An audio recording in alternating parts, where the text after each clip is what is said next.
जब भी भगत सिंह की चर्चा होती है तो ये चर्चा उनके जन्मदिन से ज्यादा उनकी शहादत वाले दिन से होती है, क्योंकि भारतीय इतिहास में भगत सिंह इकलौते ऐसे क्रांतिकारी हैं जिन्होंने अपनी मौत को खुद डिजाइन किया था। 17 दिसंबर 1928 को पुलिस अधिकारी सैंडर्स की हत्या का दोषी करार देते हुए उन्हें फांसी की सजा सुनाई गई थी। वो चाहते तो अपने मुकदमे की पैरवी के लिए वकील कर सकते थे, लेकिन न तो सैंडर्स की हत्या की सुनवाई के लिए और न ही सेंट्रल असेंबली में बम धमाके की सुनवाई के लिए उन्होंने कोई वकील किया, और इस तरह से उन्होंने अपनी नियति को खुद चुना। लेकिन बार बार एक सवाल उठता है कि महात्मा गांधी और नेहरू चाहते तो भगत सिंह की फांसी रुक सकती थी, उन्हें बचाया जा सकता था। तो क्या वाकई ऐसा था या ये सिर्फ ख्याल है?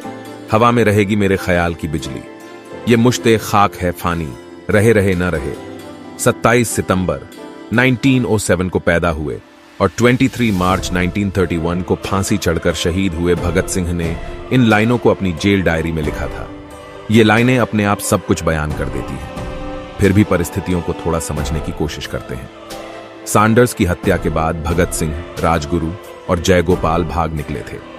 8 अप्रैल 1929 को सेंट्रल असेंबली में धमाके के बाद भी भगत सिंह और बटुकेश्वर दत्त के लिए वहां से भाग जाना मुश्किल नहीं था, लेकिन वो रुके रहे, पर्चे फेंकते रहे और क्रांतिकारी नारे लगाते रहे। मकसद देश और दुनिया को संदेश देना था, जिसमें वो पूरी तरह से सफल भी रहे थे।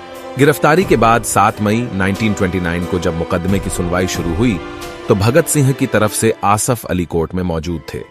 कोर्ट में जब लंच टाइम हुआ तो भगत सिंह ने कोर्ट रूम में मौजूद अपने पिता किशन सिंह से साफ तौर पर कहा कि सरकार उन्हें फांसी पर चढ़ाने के लिए तुली हुई है, लिहाजा चिंता करने से कुछ नहीं होगा, उनकी फांसी तय है। अगले दिन 8 मई को जब भगत सिंह को बयान देने के लिए कहा गया तो उन्होंने कोई भी बयान देने से इनकार कर दिया। सेशन कोर्ट में मुकदमे की सुनवाई शुरू हुई तो भगत सिंह ने माना कि उन्होंने बम फेंका है, क्योंकि इंग्लैंड को जगाने के लिए बम फेंकना जरूरी था। कोर्ट ने अपने लंबे फैसले में कहा कि बम फेंकने के दोषी भगत सिंह और बटुकेश्वर दत्त को आजीवन कारावास की सजा दी जाती है। लेकिन अभी भगत सिंह के खिलाफ एक और बड़ा मुकदमा बाकी था, सैंडर्स की हत्या का मुकदमा। इसकी शुरुआत 10 जुलाई 1929 से हुई। सैंडर्स हत्याकांड में भगत सिंह समेत 15 लोगों पर मुकदमा चलाया गया। इनमें से 7 सरकारी गवाह बन गए, जिनमें राम शरण दास, ब्रह्मदत्त, जयगोपाल, मनमोहन बनर्जी, हंसराज वोहरा और ललित कुमार मुखर्जी शामिल थे। इस केस में भी भगत सिंह ने कोई वकील नहीं रखा, अपनी सफाई में कुछ नहीं कहा। मुकदमे की सुनवाई के दौरान भगत सिंह ने दुनीचंद को अपना कानूनी सलाहकार बनाया, लेकिन यह साफ कर दिया कि दुनीचंद न तो किसी गवाह से कोई सवाल करेंगे और न ही कोर्ट में जज से कोई बात करेंगे। भगत सिंह के पिता किशन सिंह ने वायसराय ऑन ऑफ इंडिया के सामने याचिका लगाई कि सैंडर्स की हत्या के दिन भगत सिंह लाहौर में थे ही नहीं। जब भगत सिंह को पता चला तो उन्होंने अपने पिता पर गुस्सा किया और पत्र लिखकर कहा कि मुझसे मशवरा किए बिना आपको ऐसा पत्र नहीं लिखना चाहिए था। आखिरकार वही हुआ। 7 अक्टूबर 1930 को सैंडर्स की हत्या का दोषी पाते हुए कोर्ट ने भगत सिंह, सुखदेव और राजगुरु को फांसी की सजा सुनाई। और अब बात महात्मा गांधी और नेहरू की कि उन्होंने भगत सिंह को क्यों नहीं बचाया। तो 14 फरवरी 1931 को पंडित मदन मोहन मालवीय ने वायसराय के सामने अपील की और कहा कि भगत सिंह की फांसी को आजीवन कारावास में बदल दिया जाए। उनकी अपील खारिज हो गई। 16 फरवरी को एक और बंदी प्रत्यक्षीकरण याचिका खारिज हो गई। फिर 18 फरवरी को महात्मा गांधी की वायसराय से बात हुई, जिसमें महात्मा गांधी ने वायसराय से कहा कि उन्हें भगत सिंह और उनके साथियों की फांसी की सजा खत्म कर देनी चाहिए। यंग इंडिया में महात्मा गांधी ने लिखा कि वायसराय ने उनसे कहा कि फांसी खत्म करना तो मुश्किल है, लेकिन उसे अभी के लिए टाला जा सकता है। लेकिन वायसराय अपनी बात पर कायम नहीं रहे। 24 मार्च को भगत सिंह और उनके साथियों की फांसी की तारीख मुकर्रर हो चुकी थी। 19 मार्च को महात्मा गांधी ने वायसराय इरविन के सामने फिर से मुद्दा रखा कि भगत सिंह की फांसी को टाला जाए, लेकिन इरविन ने इनकार कर दिया। दूसरी तरफ महात्मा गांधी ने आसफ अली को भगत सिंह के पास भेजा ताकि भगत सिंह से वादा करवा सकें कि उनकी सजा माफ हो जाएगी तो वो हिंसा का रास्ता छोड़ देंगे। भगत सिंह ने आसफ अली से मिलने से भी इनकार कर दिया। भगत सिंह अड़े रहे। फिर महात्मा गांधी ने 21 मार्च और 22 मार्च को लगातार 2 बार इरविन से बात की। इरविन नहीं माने। 23 मार्च को फिर महात्मा गांधी ने चिट्ठी लिखी, लेकिन जब तक इरविन चिट्ठी पढ़ते, तय तारीख से एक दिन पहले ही 23 मार्च को भगत सिंह को फांसी दे दी गई। 24 मार्च को जब महात्मा गांधी कांग्रेस के कराची अधिवेशन में शामिल होने के लिए पहुंचे तो उनका भयंकर विरोध हुआ।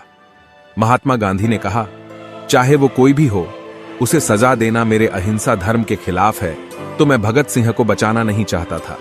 ऐसा शक करने की कोई वजह नहीं हो सकती है। महात्मा गांधी ने कहा, मैंने फांसी को रोकने की हर मुमकिन कोशिश की, कई मुलाकातें की, 23 मार्च को चिट्ठी भी लिखी, लेकिन मेरी हर कोशिश बेकार हुई। और रही बात नेहरू की, तो उन्होंने 12 अक्टूबर 1930 को भगत सिंह की फांसी से पहले ही एक सार्वजनिक भाषण में कहा था, मैं उनसे सहमत हूं या न हूं, मेरे मन में भगत सिंह जैसे व्यक्ति के लिए साहस और श्रद्धा भरी है। भगत सिंह जैसा साहब बड़ा दुर्लभ है। वायसराय को अपने दिल से पूछना चाहिए कि अगर भगत सिंह एक अंग्रेज होते और उन्होंने इंग्लैंड के लिए ऐसा किया होता तो उन्हें कैसा अनुभव होता। नेहरू ने अपनी किताब डिस्कवरी ऑफ इंडिया में भी लिखा है कि भगत सिंह एक प्रतीक बन गए थे। कुछ ही महीनों के अंदर पंजाब के हर शहर और हर गांव के अलावा भारत के बाकी हिस्सों में भी उनका नाम गूंजने लगा था। उन पर अनेकों गीत रचे गए। उन्हें जो लोकप्रियता मिली वो अद्वितीय थी। और रही बात इसकी कि अगर भगत सिंह की फांसी रुक गई होती तो क्या होता, तो उसका सबसे अच्छा उदाहरण बटुकेश्वर दत्त है। भगत सिंह को फांसी सैंडर्स की हत्या वाले केस में हुई थी। सेंट्रल असेंबली में बम फेंकने वाले मामले में भगत सिंह और बटुकेश्वर दत्त को उम्र कैद हुई थी। भगत सिंह की फांसी के बाद बटुकेश्वर दत्त को काला पानी भेज दिया गया। 15 अगस्त 1947 को आजादी के बाद नवंबर में उन्होंने शादी की। घर चलाने के लिए एक सिगरेट फैक्ट्री में नौकरी की, खुद की बिस्कुट की फैक्ट्री खोली, लेकिन कुछ काम न आया। पटना में बस के परमिट के लिए कमिश्नर से मिलने गए तो कमिश्नर ने उनसे स्वतंत्रता सेनानी होने का प्रमाण पत्र तक मांग लिया। 1964 में बटुकेश्वर दत्त गंभीर रूप से बीमार पड़े। उन्हें कैंसर हो गया था। दिल्ली के एम्स में 20 जुलाई 1965 को आखिरी सांस ली। बाकी तो आप पर छोड़ते हैं कि अगर भगत सिंह की फांसी रुक गई होती तो क्या होता। आप आसानी से अंदाजा लगा सकते हैं कि इस देश में आजादी के बाद जिंदा रहे क्रांतिकारियों के साथ क्या सलूक किया गया। बाकी इसका दोषी कौन है, ये एक लंबी बहस है, क्योंकि इस अपराध से न तो किसी राजनेता को बरी किया जा सकता है और न ही हमको और आपको। आज के वीडियो में बस इतना ही। आप इस तरह के नॉलेज संबंधी वीडियो देखने के लिए आप हमें सब्सक्राइब भी कर सकते हैं।